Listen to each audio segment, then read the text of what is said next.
함께 신앙 고백하시겠습니다. 전능하사 천지를 만드신 하나님 아버지를 내가 믿사오며 그 외아들 우리 주 예수 그리스도를 믿사오니 이는 성령으로 잉태하사 동정녀 마리아에게 나시고 본디오 빌라도에게 고난을 받으사 십자가에 못 박혀 죽으시고 장사한 지 사흘 만에 죽은 자 가운데서 다시 살아나시며 하늘에 오르사 전능하신 하나님 우편에 앉아 계시다가 저리로서 산 자와 죽은 자를 심판하러 오시리라. 성령을 믿사오며 거룩한 교회와 성도가 서로 교통하는 것과 죄를 사하여 주시는 것과 몸이 다시 사는 것과 영원히 사는 것을 믿사옵나이다. 아멘. 찬송가 536장입니다.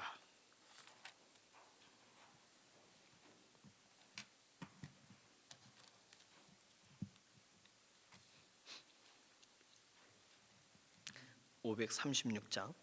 제 짐에 눌린 사람은 다 주께 나오라. 주 말씀 의지할 때에 곧 평안 얻으리. 의지하세 주 의지하세. 구하시네 곧 구하시네.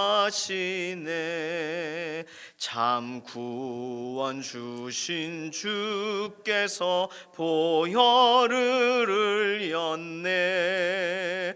눈같이 희게 알피에 온몸을 잠그세. 의지하세 주 의지하세. 구하시네 곧 구하시네. 길 되신 우리 구세주 늘 인도하시네. 너 지체 말고 믿으면 참 복을 받겠네. 의지하세 주 의지하세. 구하시네 곧 구하시네. 온 성도 하나 되어서 영광길 걸으면 한없는 은혜 받아서 영원히 누리리. 의지하세 주 의지하세. 구하시네 곧 구하시네. 아멘. 다음 세대들 자녀들 위해서 특별히 학교와 교육적인 환경 하나님께 맡기면서 기도합니다. 자녀들이 성장하고 또 자라가는데 큰 도움이 되고 중요한 자리가 배움의 현장이에요. 이제 좀 방학을 앞두고도 있고 하지만 이런 배움의 현장에서 하나님 우리 자녀들을 붙들어 주시고 새롭게 해주시고 주일에 말씀 들은 거 까먹는 자리가 되지 않게 하시고 믿음의 선생님들, 기독교사 선생님들의 또 기도하고 하나님 앞에 받은 사명을 감당하는 현장이기도 하는 학교와 교육적인 환경 가운데 믿음의 자녀들이 잘 세워져 나갈 수 있도록 하나님께서 오늘도 붙드시고 은혜를 더해달라고 맡겨드리는 기도가 필요하겠습니다. 오늘이 또 7월 17일 오늘 제헌절이에요. 제헌절에 하나님의 말씀의 법이 우리 개개인의 삶에 그리고 이 나라 이 민족 가운데 하나님의 말씀이 전달되지고 하나님 말씀이 세워지고 그러한 아주 중요한 날이 되기를 소망하는 마음으로 오늘 쉬는 날 아니고 그렇지만 기억해야 될 날이죠. 하나님 말씀 따라 살아가는 하루가 되게 하소서. 이것도 우리가 기도해야 될 기도가 되겠습니다. 세 번째는 연약한 가운데 계신 동역자분들 건강을 위해서 오늘도 회복을 위해서 하나님의 공급하심이 있지만 몸이 받아내야 되거든요. 몸이 잘 감당하셔야 되거든요. 그러니까 육신에 힘을 더해달라고 김명래 장로님, 이해신 권사님 위해서 기도해 주시고, 또 장경순 집사님, 송복희 권사님, 안영남 권사님, 이영성 권사님, 정경윤 집사님, 최현숙 권사님, 수술하신 분도 계시고 입원하셨다 퇴원하신 분도 계시고 회복을 위해서 기도해 주시고, 김숙자 권사님 위해서도 기도해 주시고, 조성숙 성도님, 이신영 자매님 위해서 하나님의 은혜를 더해달라고, 의사의 진단을 넘어 완전한 회복을 덧입혀달라고 맡기는 기도가 필요합니다. 네 번째 기도 제목은 굉장히 중요한데, 오늘 우리 침례교단 안에 임시총회가 있어요. 우중에도. 그래서 임시총회가 있는데 뭐 중요한 이런 뭐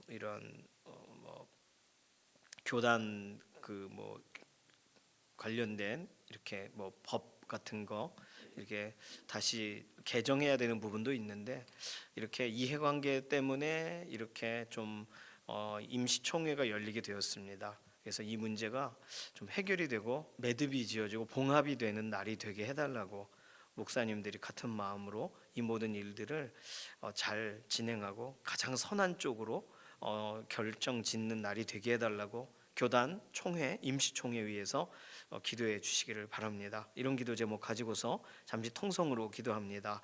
살아계신 하나님 감사합니다. 이렇게 비가 오는 중에도 우리가 기도하고 하나님 바라보도록 우리의 마음을 붙들어 주심을 감사합니다. 우리 나라와 이 민족을 향하신 하나님의 선하신 계획이 오늘도 진행됨을 믿습니다. 날씨와 환경 여러 여건 가운데서도 하나님 어려움 당하는 지역 없게 하시고, 하나님 정말 가물어 있는 곳들이, 메마른 곳들이 오히려 비가 내려 충분히 풍족하게 되는 현장들로 연결되어지게 하여 주시옵소서. 학교와 교육적인 환경을 하나님 손에 의탁합니다. 자녀들을 맡기고 의탁하는 부모의 심정 그대로 우리의 선생님들도, 또는 이런 교육 관계된 공무원들, 관계된 자들이 최선을 다하고 있으나 학교와 교육적인 환경이 하나님 기뻐하시는 방향대로 교육이 진행이 되어지는 가장 중요한 터전이 되기를 원합니다. 기독 교사 선생님들의 헌신을 기억하여 주시고, 주일에 말씀 들은 대로 살아가는데 이 말씀 까먹는 자리 되지 않게 원하고 말씀대로 살아가는 것을 증명하는 자리가 되게 하여 주시옵소서. 오늘 제헌절 하나님 우리 마음에 새겨주신 말씀의 법이 우리의 삶에서 우리의 걸음과 걸음으로 그대로 드러나기를 원하고 말씀대로 살아가기로 결단하는 날이 되기 원하고, 우리나라 이 민족도 그런 기본적인 법에 관련된 기준이 명확하게 더욱 세워지는 날이 되게 원합니다. 오늘 우리 연약한 육신에 힘을 더하여 주시고 강건하게 하시고, 아담을 처음 만드셨을 때의 완전함으로 몸을 회복시켜 주시고 돌이켜 주셔서 연약한 가운데 계신 특별히 병상에 있는 교우들, 김명래 장로님, 이해신 권사님, 장경순 집사님, 안영남 권사님, 송복희 권사님, 이영성 권사님, 정경윤 집사님, 최현숙 권사님, 김숙자 권사님, 조성숙 성도님, 이신영 자매님, 또 연약한 가운데 있는 우리 교우들 한 사람 한 사람을 돌아보시고 회복을 더하시고 약할 때 강함을 더하시고 함께 하심을 드러내 주시옵소서. 특별히 오늘 교단 임시총회가 진행이 될 텐데 또 여러 가지의 사안 안건 중에서 참으로 이해관계로 인하여 어려운 그런 참 불편한 안건이 있습니다. 하나님 이 모든 것이 가장 선한 방식대로 진행이 되기를 원하고, 함께 모든 참여하시는 이런 회원분들의 가장 좋은 결정들로 교단이 기도하는 교단, 연합하는 교단이 되어지도록 오늘 임시총회를 사용하여 주시옵소서. 오늘 우리 개개인의 기도의 제목에도 응답하실 것을 인해 감사드리며 살아계신 예수님의 이름으로 기도드립니다. 아멘. 예레미야 26장 1절에서 6절까지 말씀입니다.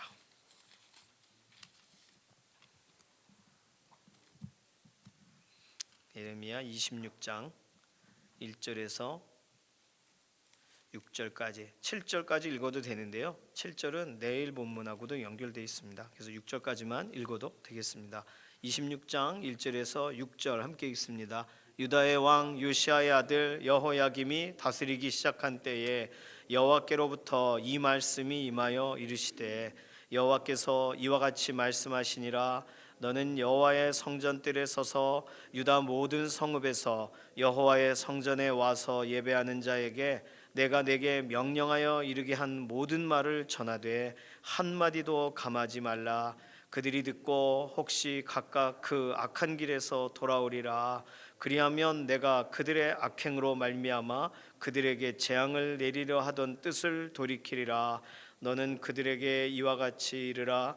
여호와의 말씀에 너희가 나를 순종하지 아니하며 내가 너희 앞에 둔 내 율법을 행하지 아니하며 내가 너희에게 나의 종 선지자들을 꾸준히 보내 그들의 말을 순종하라고 하였으나 너희는 순종하지 아니하였느니라.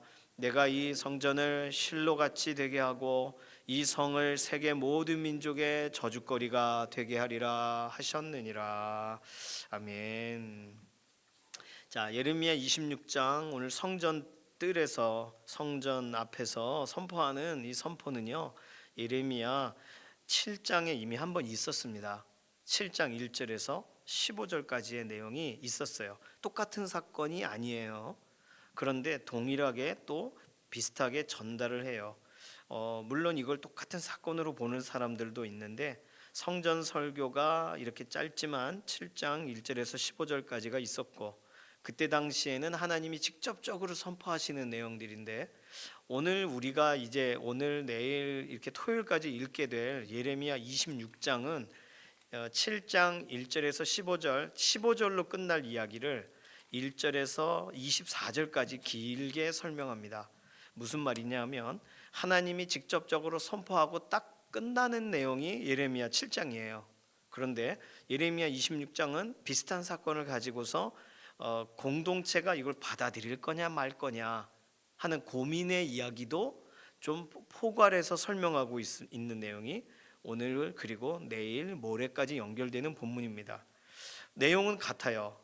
너의 길에서 그 돌이키라, 행위를 바르게 하라, 그런 내용은 똑같습니다. 그런데 7장 1절에서 15절에서 강조가 추가적으로 됐던 건 좀 구체적으로 문자적으로 강조가 된 건 이웃에게 공의를 행하라. 그게 7장 5절에서 6절에 추가가 되고 네가 걷던 길에서 돌이키고 행위를 고치라. 이런 내용은 똑같습니다. 하나님이 예배자들 모두에게 이걸 선언해요. 성전으로 예배하러 올라오는 모든 사람에게 표현 자체를 그렇게 써놨죠. 여호와의 성전에 와서 예배하는 자에게 내가 내게 명령하여 이르게 한 모든 말을 전하되 한마디도 감하지 말고 전해라. 2절에 그렇게 설명합니다. 오늘 하나님은요 동일한 말씀을 한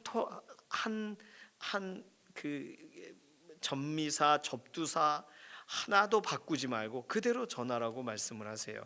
하나님의 말씀은 반복이 되고 있어요. 반복적인데 그런데 듣는 자리가 달라질 수도 있고 또는 하나님을 사모하는 상태에서 들을 수도 있고 또는 염려하는 과정 가운데서 들을 수도 있습니다. 언제가 어떻게 되든 간에 하나님의 말씀이 들려질 때 하나님의 말씀이 와 닿을 때 그때 나에게 하시는 말씀으로 알고 그 말씀대로 우리가 살아가야 되는 줄로 믿습니다. 하나님이 반복적으로 설명하신다는 건 이유가 있는 거거든요. 하나님이 반복적으로 설명하시는데 오늘 본문에 보니까 6절에 반복적인 역사에 대한 설명도 하세요. 6절 간단하죠. 내가 이 성전을 예루살렘 성전을 실로 같이 되게 하고 이 처음에 읽는 사람은 실로 이렇도다 이렇게 뭐 이렇게 약간 구어체 표현으로 이해를 하는데 실로는 지명이에요. 실로라는 지명이 있어요. 성경을 통독을 하거나 꾸준히 읽으신 분들은 아 이거 나왔던 거야 하고 아실 거예요. 이미 7장 12절에서 15절 사이에서도 이미 성전 설교에 지난번에 하셨던 그 설교의 내용 안에도 실로와 같이 이 예루살렘 성전이 그렇게 되겠다. 찾아볼까요? 예레미야 7장 읽어봐야지 또 그냥 듣고 끝나면 안 됩니다. 예레미야 7장 1절에서 15절 사이에 12절부터 읽어보실까요? 예레미야 7장 12절 그때도 한번 설명을 드렸습니다. 12절부터 네 같이 읽어요. 너희는 내가 처음으로 내 이름을 둔 처소 실로에 가서 내 백성 이스라엘의 악에 대하여 내가 어떻게 행하였는지를 보라. 여호와의 말씀이니라. 이제 너희가 그 모든 일을 행하였으며 내가 너희에게 말하되 새벽부터 부지런히 말하여도 듣지 아니하였고 너희를 불러도 대답하지 아니하였느니라. 그러므로 내가 실로의 행함같이 너희가 신뢰하는 바 내 이름으로 일컬음을 받는 이 집 곧 너희와 너희 조상들에게 준 이곳에 행하겠고 내가 너희 모든 형제 곧 에브라임 온 자손을 쫓아낸 것 같이 내 앞에서 너희를 쫓아내리라 하셨다 할지니라. 아멘.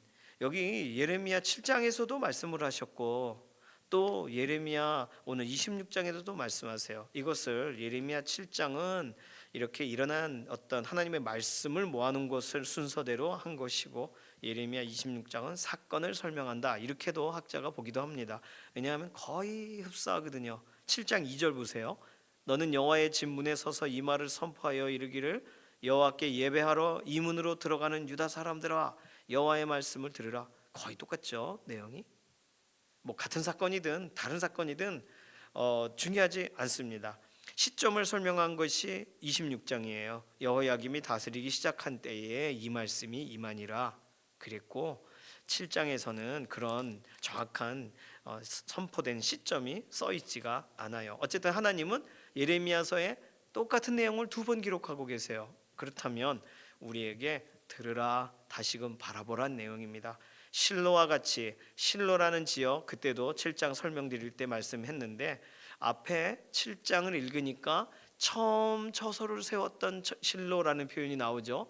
성막이 처음 이렇게 제사 드리던 장막이 가나안 땅에 정착하면서 세워진 곳이 실로예요.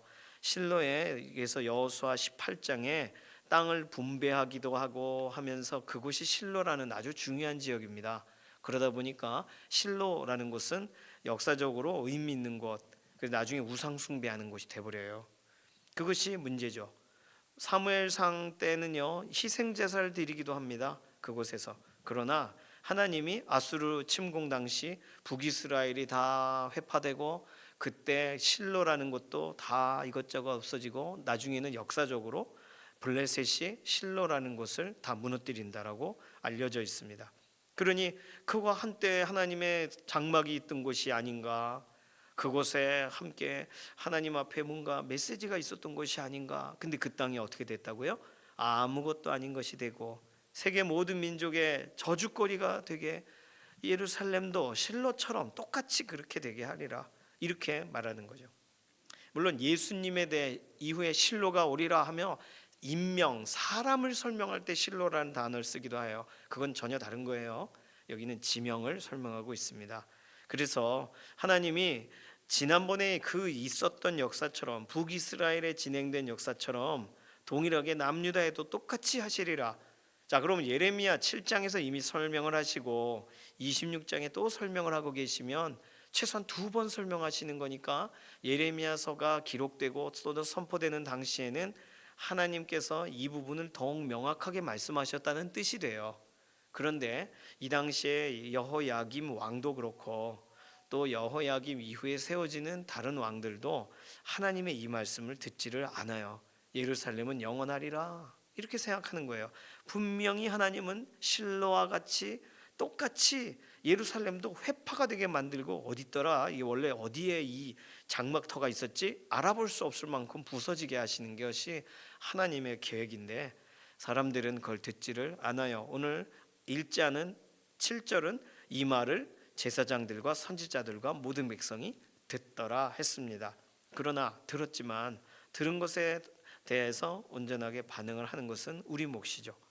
자, 하나님은요 이렇게 메시지를 반복하시고 메시지를 통하여 하나님이 하시기 원하시는 일의 결과도 똑같은 반복적으로 일어난 일까지도 아예 보여주세요. 그러면 다른 건 몰라도 에이 아니겠지 하다가도 실로같이 되겠다 그러면 어머 이거 망한다는 얘기네, 정신 차려야지 해야 되는데 듣는 과정에서의 어려움이 있어요. 자, 그런데요 오늘 26장 짧은 본문 안에서 이게 7장에서도 그렇고 오늘 26장에서도 그렇고 동일하게 어디서 선포되고 있냐면 성전뜰로 나와 예배하러 나오는 사람들에게 선포한다는 거예요. 그리고 예배하러 나온 사람들에게 뭘 선포하냐 면 예배 자리에 잘 왔도다 이런 걸 말하는 게 아니에요. 너 예배하고 그 다음에 너의 삶이 아름다워하게 되어지겠구나 뭐 이렇게 하나님이 칭찬하시는 내용이 아니라 너희 악행을 버리고 돌아오지 않으면 그러면 재앙을 내리려고 하는 그 계획을 진행할 거고, 만약에 돌이키면 재앙을 내리려던 뜻을 나도 돌이키리라. 오늘 3절에 명확하게 설명하셨잖아요. 자, 그러면 지금 이 얘기를 누가 듣는다고요? 7절에선 제사장들과 선지자들과 모든 백성이 듣더라라고 써놨는데, 그건 자신들이 생각하는 지위, 자신들이 생각하는 수준을 말할 때의 말이죠. 하나님이 모실 때는 누구에게 말하신 거예요? 예배자들에게, 모든 예배자들에게, 뭐 목사님이든 장로님이시든 권사님이시든 집사님이시든 오늘 그 교회 처음 나온 초신자든 간에 어느 누구에게도 다 하나님은 예배자라고 하나님이 보시는 기준은 명확하세요. 하나님을 예배하는 사람에게 하나님이 힌트를 주시는 거예요. 하나님을 예배하는 사람에게 하나님이 기준을 제시하시는 거예요. 우리는 조금 다른 생각을 합니다. 내가 하나님을 예배하는데, 내가 하나님께 기도하는데 왜 나에게 이런 일이 있을까? 예배하는데 하나님이 나에게 다른 말씀을 하신다. 왜 그럴까? 우리는 이 부분이 오해가 되기도 하고 예배하고 싶지 않다 이런 결정을 내리기도 하고, 특히 젊은이들 같은 경우는 그렇습니다. 왜 그런 생각을 하게 될까요? 예레미야 본문에 지금 여러 차례 설명한 것이 하나님의 성전들로 나오는 사람들에게, 물론 거기가 말씀을 외치는 장소기도 했고 사람들이 실제로 듣는 자리가 가장 중요한 자리는 이 자리였으니까 예레미야를 세우신 건 맞지만, 공교롭게도 예레미야 7장과 26장 동일하게 예배자들에게 하나님이 말씀하신다는 거예요. 수많은 사람들이 있겠지만 그냥 일하는 일터의 사람들에게 말씀하신다, 길을 걷는 사람에게 말씀하신다, 뭐 이런 식의 설명이 아니에요. 예배하는 자에게 명령하여. 그럼 오늘 우리에게도 예배자들은 뭘 해야 되냐면 예배만 하면 되는 게 아니에요. 내가 예배한다라고 할 때 내가 기대하는 예배가 있지 않습니까?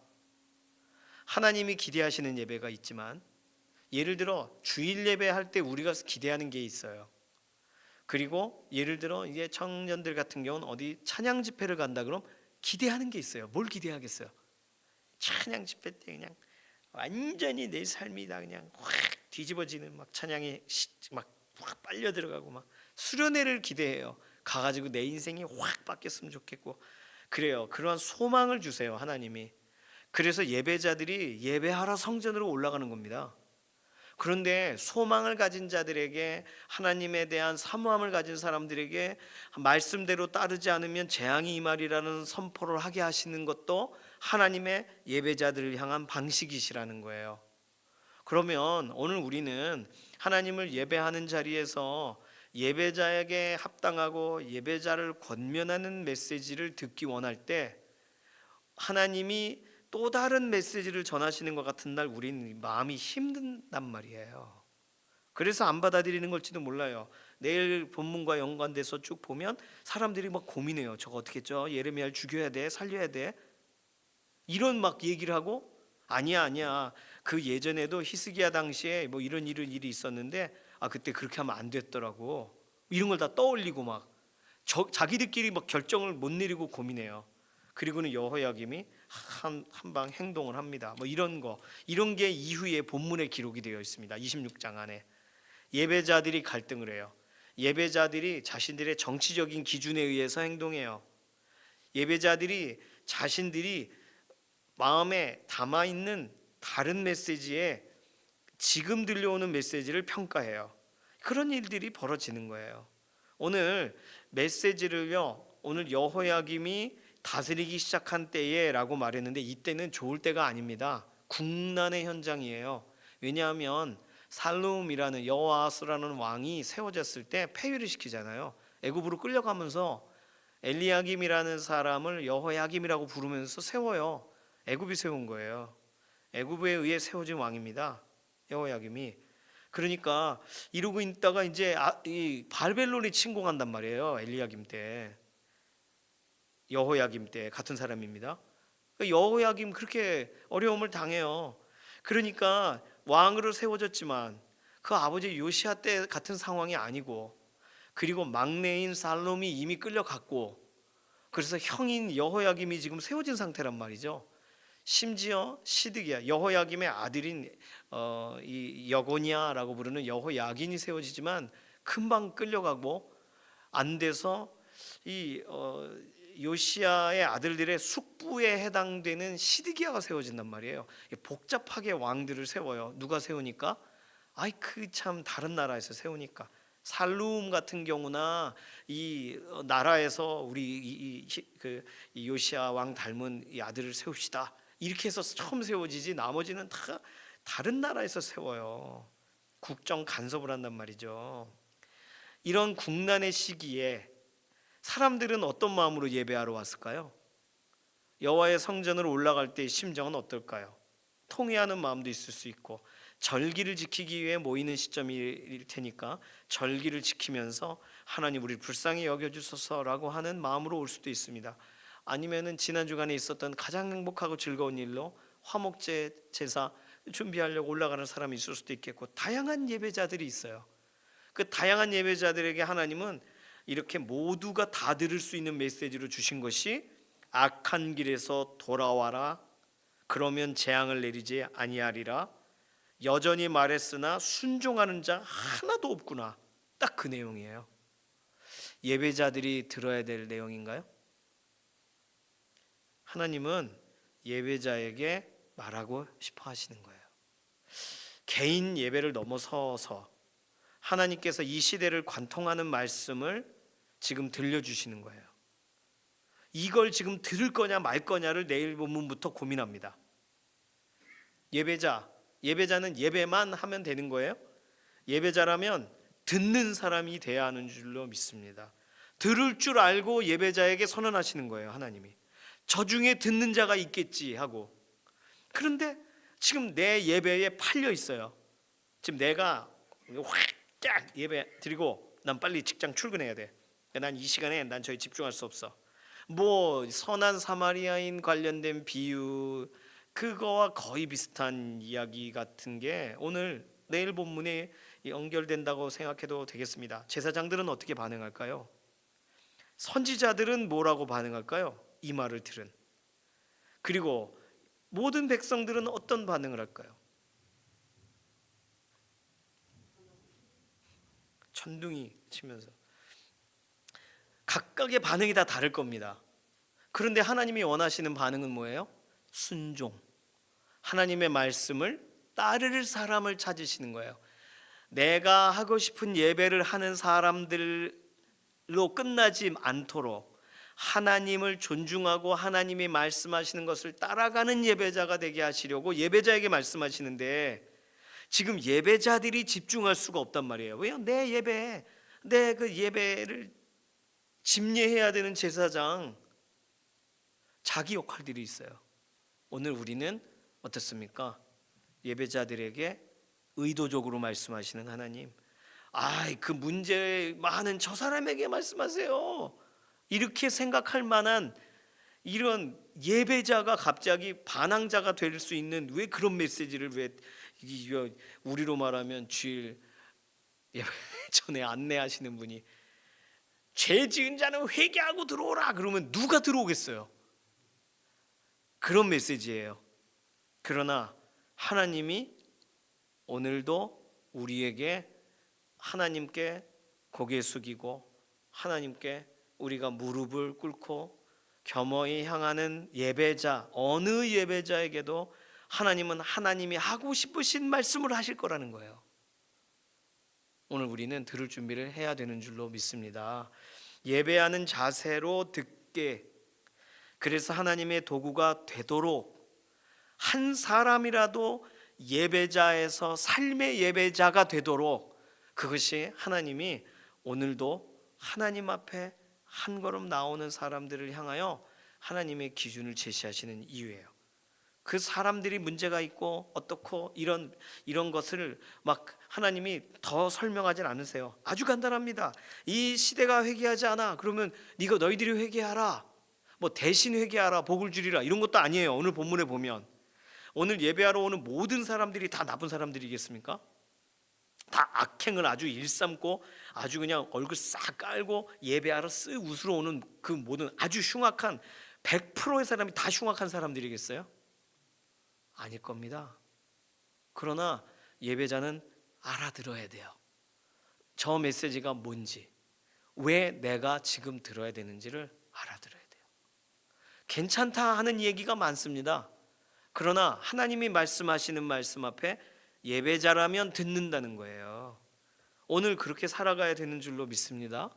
어려운 시기잖아요. 왕이 막 바뀌어요. 생각지도 못하게. 그런데 어쨌든 간에 기도하러 왔는데 악한 길에서 돌아와라. 악행으로 말미암아 재앙을 내리겠다. 이 성전을 완전 박살내 버리겠다. 이걸 어떻게 해야 돼요? 예배자들이라면 찰떡같이 들어야 되는 거예요.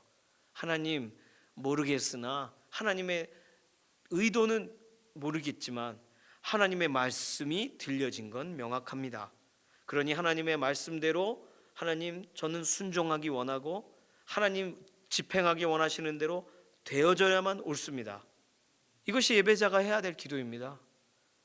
그리고 하나님을 존중하고 하나님 아버지의 마음이 와닿은 사람들은 오늘 각 사람들 안에 일어나는 일들을 오늘 하나님께서 동시다발적으로 선언하신 이 메시지가 각 사람들에게 들려지도록 저도 메시지로 살고 전달하겠습니다. 결단해야 되겠죠. 예레미야 한 사람으로 끝나지 않고 이 말씀대로 살고 말씀을 전달하는, 놀랍게도 이 이후의 본문 중에 예레미야와 비슷하게 말하는 사람들이 등장해요. 하나님은 오늘도 예배자를 찾으시는 거예요. 예배하러 오는 사람을 찾고 굴복되는 사람을 찾는다. 그걸 넘어서는 거예요. 하나님께 즐거움의 기쁨으로 예배하는 자를 부르신다. 그거하고 또 다른 이야기가 예레미야서에는 지금 7장 26장에 반복되고 있는 겁니다. 오늘 우리는 어떤 예배자십니까? 내가 원하는 예배 방식대로 예배하고 돌아가는 사람으로 끝나지 마시고 하나님이 왜 그 말씀을 하셨을까? 하나님 이게 무엇입니까? 베레아 사람들처럼 상고하고 하나님의 말씀이 더 깊어지게 이해되게 해주십시오. 다니엘도 하나님이 뭔가를 보여주시는지 뭔지를 몰라요. 이해는 잘 안 되는데 그걸 담아요. 그리고 하나님이 이루실 일들을 위하여 기도해요. 그게 예배자예요. 하나님은 그런 예배자를 찾고 계신 거예요. 오늘 이상한데 우리 조상들은 이 산에서 예배하라 그랬는데 당신들은 거기서 예배하라고 하더이다. 우물가의 여인이 얘기를 했어요. 그래, 이곳에서도 말고 저곳에서도 아니야. 예배할 때가 오나니 곧 이때라. 그러면서 예수 그리스도께서 이 여인에게 예배가 시작되게 하신단 말이에요. 그러면 오늘 우리도 이것저것 따질 것 많고 이거 뭔가 고민거리도 많을 수 있으나 예배 자리에서 하나님이 나에게 주신 메시지에 내가 반응하며 내 안에 하나님이 만들어 가시는 보석 같은 것이 세워져 나가는 과정이라면, 내가 조개라면 뭔가 들어왔어요.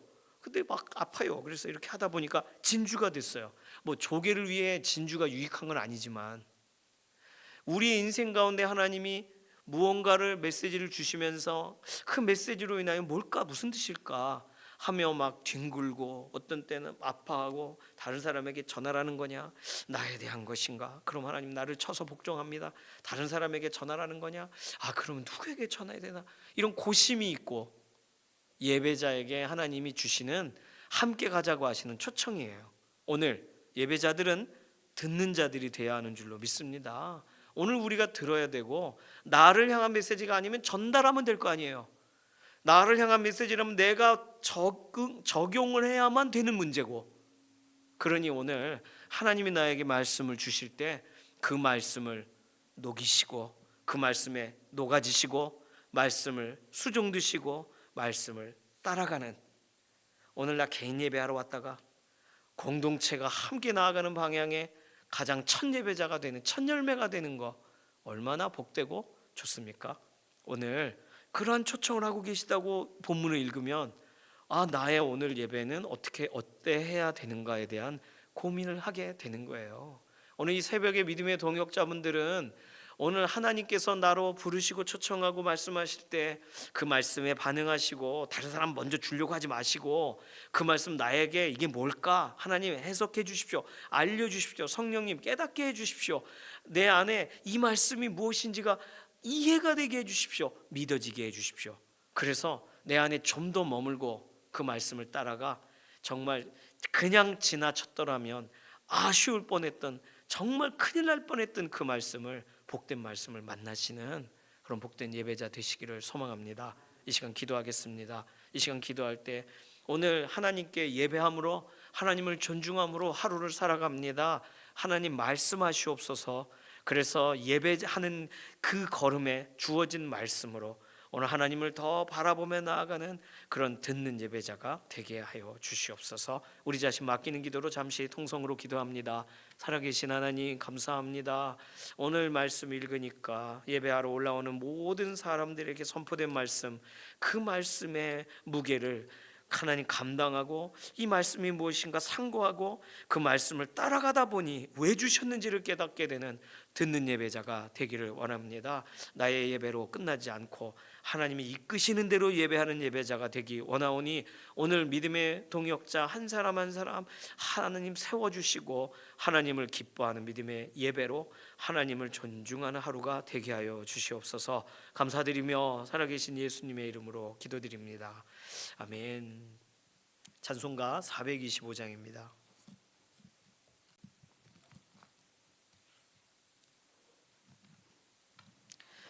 임시총회가 있기도 하고 그래서 제가 오늘 지방에를 내려가요. 그래서 내일은 원로 목사님께 새벽 설교를 부탁을 드렸습니다.